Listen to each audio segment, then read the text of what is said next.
तेरापन धर्म संघ के आद्य साहित्य पुरुष आचार्य भिक्षु को मेरा वंदन। आचार्य भिक्षु के प्रतिरूप युग प्रधान आचार्य श्री महाश्रमण जी को मेरा वंदन।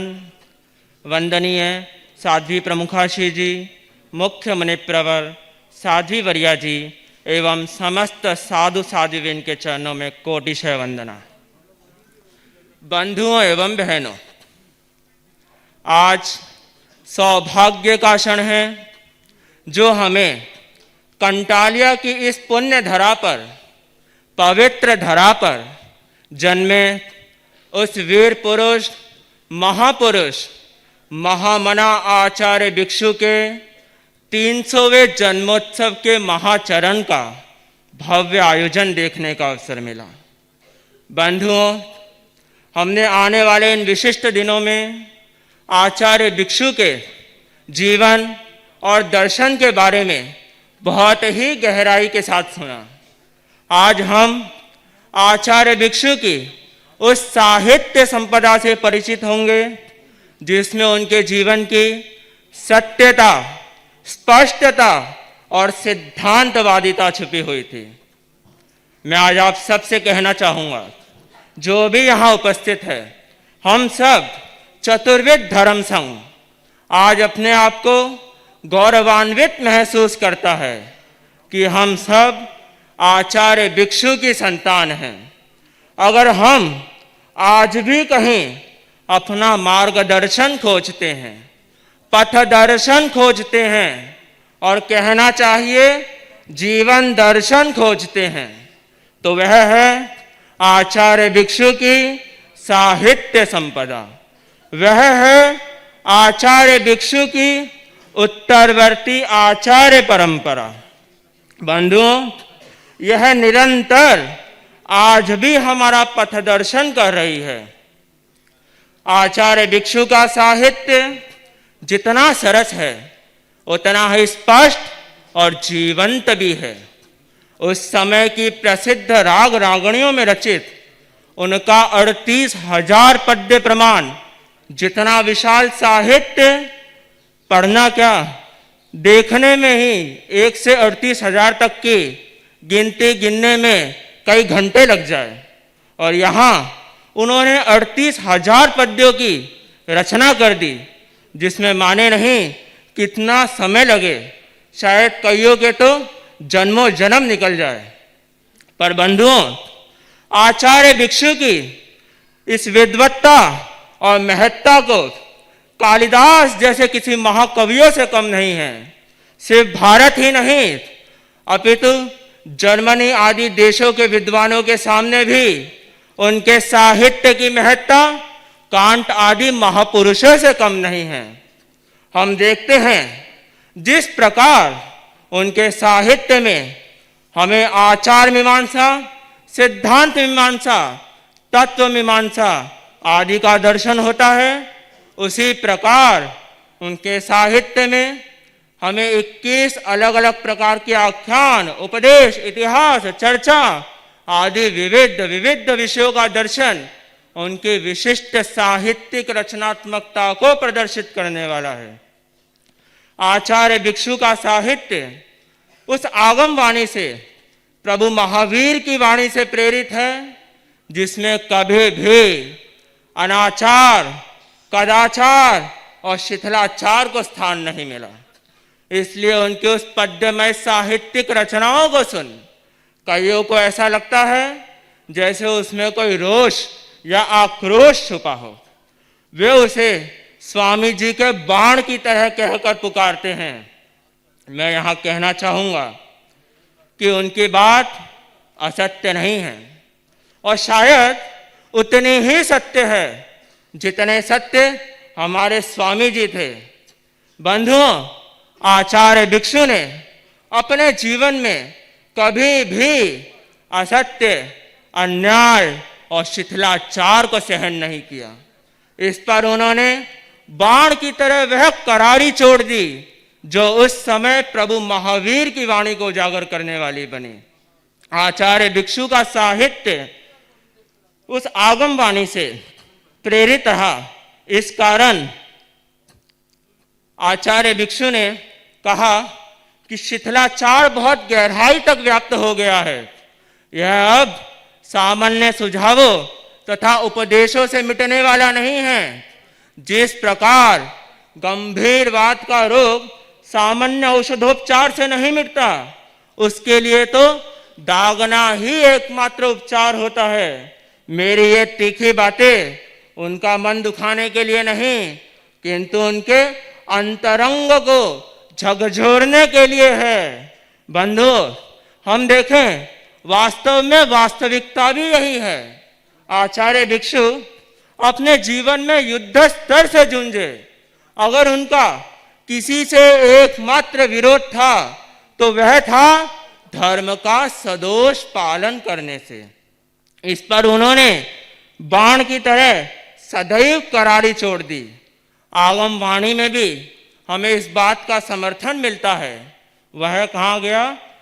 विषम तो पीयम जह कालकूड़म हणाई सत्थम जह कुग्गहीयम एसेव धम्मो विष ओवन्नो हणाई व्याल इवा विवन्नो।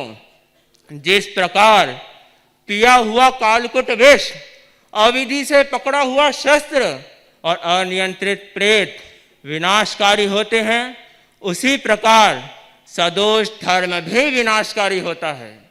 आचार्य भिक्षु ने अपने साहित्य में स्थान स्थान पर सदोष धर्म पर टिप्पणी की, पर उन्होंने कभी भी और कहीं भी व्यक्ति विशेष पर टिप्पणी नहीं की।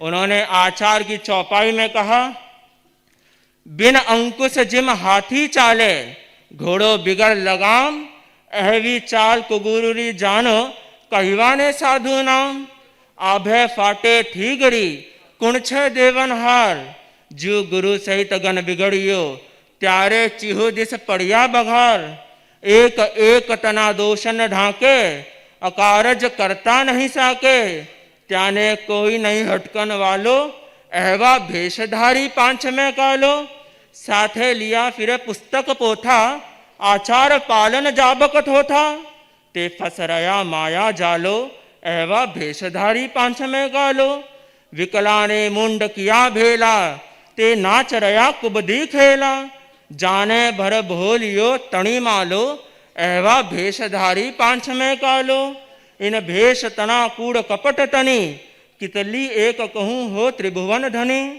रुलियारा तनो नहीं रखवालो अहवा भेषधारी पांच में कालो साध पणो था सुसजतो न दिसे तो श्रावक नाम धरावो सगत सारू वरत चौखा पालो दोषण मतिये लगावो आचार थासु पलतो न दिसे तो औरारे माथे मत नाको भगवंतरा केड़ायत बाजो झूठ बोलता क्यों नहीं साको।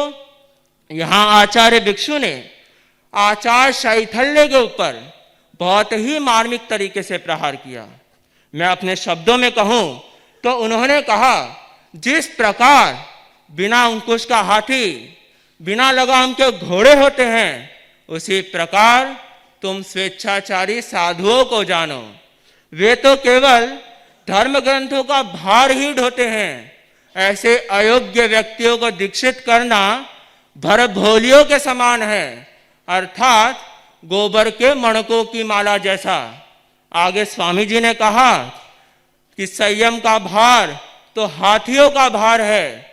वे अगर गधों पर लाद दिया जाए तो वे उसे कैसे वहन करेंगे, अतः गिरकर एक तरफ हो जाएंगे।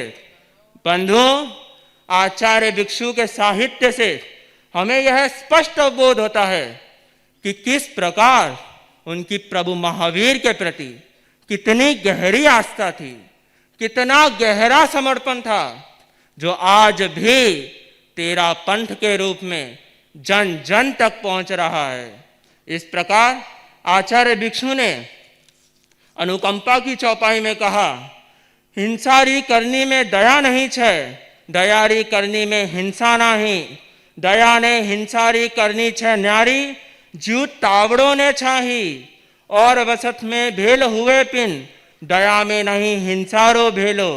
जू पूरब ने पिश्चम रो मारग, किन विध खाए मेलो। केई दया ने हिंसारी मिश्र करनी कहे, ते कूड़ा कुहेत लगावे। मिश्र थापन ने मूढ़ मिथ्याति, भोला लोका ने भरमावे। जो हिंसा किया थी मिश्र हुए पाप 18, एक फिर्या 18 फिरे 6, कोई बुद्धवंत करजो विचारो। जिन मारगरी नीव दया पर, खोजी हुए ते पावे। जो हिंसा माहे धर्म हुए तो, जलमथिया घी आवे। यहाँ स्वामी जी कहते हैं कि वे कुतर्क लगाने वाले, भोले लोगों को भ्रांत करने वाले हिंसा की करनी में दया की स्थापना तो कर देते हैं, पर वे धूप और छाया के अंतर को नहीं समझ सके। वे पूर्व और पश्चिम के अंतर को नहीं समझ सके। जिन वाणी के इतने नजदीक आकर भी वे उसकी नींव को नहीं पहचान सके। बंधुओं, इस प्रकार स्वामी जी विनीत अविनीत की चौपाई में कहते हैं, गुरु भगता शावक शावका कने, गुरु रा गुण बोले ताम, आप रे वश हुओ जाने, तिन कने ओगुण बोले तिन ठाम। अविनीत ने अविनीत श्रावक मिले, ते पामे घणो मन हरक, जीव डाकन राजी हुए, चढ़वाने मिलिया जरक। बांध्यो कालारी पाखती, गोरियो वर्ण नावे पण लखन आवे। जीव विनीत अविनीत कने रहे, तो कायक कुबद सिखावे। कांदा ने 100 बार पानी सु धोविया, तो ही न मिटे तिनरी वास। जो अविनीत ने गुरु उपदेश दिए घणो, पिन मूल न लागे पास। कांदारी तो वास धोया मुँह धरी पड़े, निर्फल छे अविनीत ने उपदेश। जो छेड़वे तो अविनीत अवलो पड़े घणो, उनरे दिन दिन इधक कलेश। यहाँ स्वामी जी कहते हैं कि अविनीत व्यक्ति गुरु भक्त श्रावक श्राविकाओं के सामने तो उनकी प्रशंसा करता है, पर जब अपने से प्रभावित कोई व्यक्ति आ जाए तो वह गुरु के अवगुण बोलने में भी नहीं थकता। स्वामी जी ने कहा कि ऐसे अविनीत व्यक्तियों की संगत दूर से भी अच्छी नहीं है, अर्थात व्हाट्सएप आदि सोशल मीडिया से भी अच्छी नहीं है। बंधुओं, अविनीत के लक्षण बताते हुए स्वामी जी कहते हैं कि जिस प्रकार प्याज को 100 बार धोने पर भी उसकी गंध नहीं मिटती, उसी प्रकार अविनीत को 100 बार गुरु का उपदेश देने पर भी उस पर कोई असर नहीं पड़ता। ठीक उसी प्रकार जिस प्रकार आगे स्वामी जी कहते हैं कि प्याज को बार बार धोने पर उसकी गंध तो फिर भी कुछ मंद पड़ सकती है, कम पड़ सकती है, पर अविनीत को उपदेश देने पर उसका क्लेश ही बढ़ सकता है, विनीतता नहीं। इस प्रकार स्वामी जी ने जिन आज्ञारी चौपाई, इंद्रियवादी चौपाई, नव पदार्थ, कालवादी आदि सैकड़ों ऐसी रचनाओं में शेर की तरह वह सिंहनाद किया जो आज भी पूरे भूखंड को हिलाने वाला है। बंधुओं, स्वामी जी का वह सिंहनाद हमें सिद्धांतों के साथ समझौता किए बिना मंजिल की ओर बढ़ना सिखाता है। स्वामी जी के वह साहित्य की लौट आज भी अपने वैशिष्ट्यता के साथ उतनी ही प्रासंगिक है, क्योंकि उसे पहले उन्होंने स्वयं देखा, परखा, जांचा, अनुभव किया, फिर उसे लोगों के समक्ष प्रस्तुत किया। आज मैं बड़े ही हर्ष के साथ यह कहना चाहूँगा कि आचार्य भिक्षु का वह अनुवाद सहित साहित्य हमारे पास उपलब्ध है। बंधुओं, इसके लिए मैं आचार्य श्री महाश्रवण जी के प्रति कृतज्ञता ज्ञापित करना चाहूँगा, जिन्होंने सन 2004 के सिरियारी चातुर्मास से स्वामी जी के साहित्य का यह अनुवाद का महान कार्य प्रारंभ किया। बंधुओं, अगर हमने भी स्वामी जी के साहित्य का कहीं पढ़ा तो सबसे पहले आचार्य श्री की सन्निधि में सन्मति शिक्षण कक्षा में ही पढ़ा, और आचार्य भिक्षु के अनुवाद की मात्र वो 2 पुस्तकें ही तैयार नहीं हैं, आज 11 से अधिक पुस्तकें अनुवाद सहित उपलब्ध है, और शेष पुस्तकों का कार्य अभी भी प्रवर्धमान है।